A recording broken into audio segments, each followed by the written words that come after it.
संभल में चप्पे चप्पे पर पुलिस की तैनाती है, ड्रोन से निगरानी हो रही है। जिले के बड़े अधिकारी रोड पर मुस्तैद हैं और इस पुलिस बंदोबस्त की वजह है संभल की जामा मस्जिद की सर्वे को लेकर शुरू हुआ विवाद। इस विवाद के बाद आज जुमे की पहली नमाज थी। इसे देखते हुए जामा मस्जिद के पास भारी सुरक्षा की तैनाती की गई। आज यहां भारी संख्या में नमाजी जामा मस्जिद में जुटे हैं और इतनी संख्या में नमाजी पहुंच गए कि दोपहर होते होते जामा मस्जिद में पैर रखने की जगह नहीं बची। कोई अप्रिय वारदात ना हो जाए, इसीलिए पुलिस ने लोगों को जामा मस्जिद जाने से रोका और आसपास के मस्जिदों में नमाज अदा करने की सलाह दी। राहत की बात यह रही कि जुमे की नमाज बिना किसी परेशानी के अदा भी कर ली गई। आज लोग संभल के जामा मस्जिद में जुमे की नमाज अदा करने पहुंचे। उसमें संभल के समाजवादी पार्टी के सांसद जियाउर रहमान भी शामिल थे।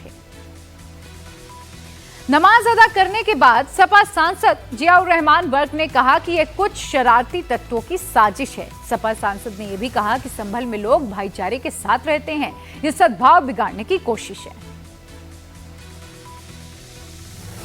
लगातार जो पुलिस प्रशासन है उसने अपनी तैनाती भी यहाँ पे बढ़ाई थी। आपका क्या कहना है पूरे सर्वे को लेकर? यहाँ सिर्फ हम लोग, मैं ये सारे मुसलमान नमाज को अदा करना है और नमाज जो है हमारा बहुत सुकून के साथ में पीसफुली नमाज अदा की जाती है और दुआ होती है। लेकिन मेरी समझ में नहीं आता पुलिस प्रशासन ने यहाँ पे जो तैयारी करी है, यहाँ कोई जंग नहीं होने जा रही जो इतनी तैयारी की थी। खैर, लेकिन जो ये सर्वे हुआ है, ये सर्वे के मैं इस कोर्ट के आदेश से मेरी सहमति नहीं है, मैं असहमत हूं और मैं इसके खिलाफ आगे भी जरूरत पड़ेगी वकीलों के मशवरे से आगे जाऊंगा। और ये गलत है कि मतलब मैं पूछना चाहता हूं, कोर्ट ने अगर आदेश दिया तो हमारे पक्ष के लोगों को भी नोटिस देना चाहिए था और उनको भी सुन करके फिर आदेश देते तो बिल्कुल सही था। लेकिन इस प्रकार से इतनी जल्दबाजी में 2-3 घंटे के अंदर आदेश देना और फिर पुलिस प्रशासन के द्वारा जुमे की नमाज के दौरान कोई बवाल न हो जाए, इसको लेकर पुलिस और प्रशासन पहले से ही फुल प्रूफ प्लान तैयार करके बैठा हुआ था। जामा मस्जिद के आसपास के इलाकों में पहले ही भारतीय न्याय संहिता की धारा 163 लागू कर दी गई थी। आसपास के 7 थानों की पुलिस फोर्सेस की यहां तैनाती कर दी गई थी। संभल के डीएम और एसपी आज सुबह से ही मोर्चा संभाले हुए हैं और इलाके में गश्ती कर रहे हैं। पुलिस और पीएससी ने आज जामा मस्जिद के आसपास के इलाकों में फ्लैग मार्च भी निकाला।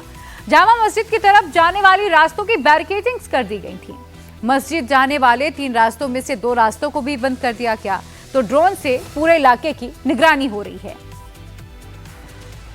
इस समय हम संभल की शाही जामा मस्जिद के बाहर खड़े हैं और देख सकते हैं कि जुम्मे की नमाज जो है वो खत्म हो चुकी है। आज भारी संख्या में नमाजी नमाज पढ़ने आए। एक अलर्ट था, पुलिस प्रशासन ने पूरे इलाके को छावनी में तब्दील कर दिया है।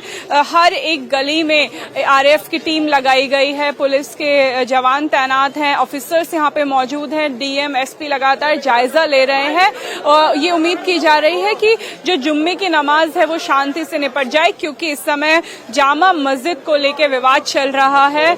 ये पहली जुम्मे की नमाज है जो सर्वे के बाद अदा की गई। अब अभी भी जो लोग हैं वो धीरे धीरे मस्जिद से बाहर आ रहे हैं क्योंकि भीड़ बहुत ज्यादा थी। करीबन उम्मीद की जा रही है कि 10,000 से ज्यादा लोग थे जो आज यहाँ पे नमाज के लिए आए थे। किसी भी प्रकार से माहौल न बिगड़े, इसलिए जो संभल पुलिस है उसने जो 7 थाना की पुलिस है उसकी सहायता ली, आरएएफ की सहायता ली। यहाँ पे पूरे प्रबंध किए गए हैं कि सभी को शांति से यहाँ पे निकाला जाए। जो मस्जिद प्रशासन है उसने वॉलंटियर्स भी लगाए हैं, किसी को भी 2 मिनट से ज्यादा यहाँ पे रुकने नहीं दिया जा रहा है। कुछ अभी नमाज हो चुकी है, हजारों की संख्या में नमाजी आए थे। अभी क्या स्टेटस है?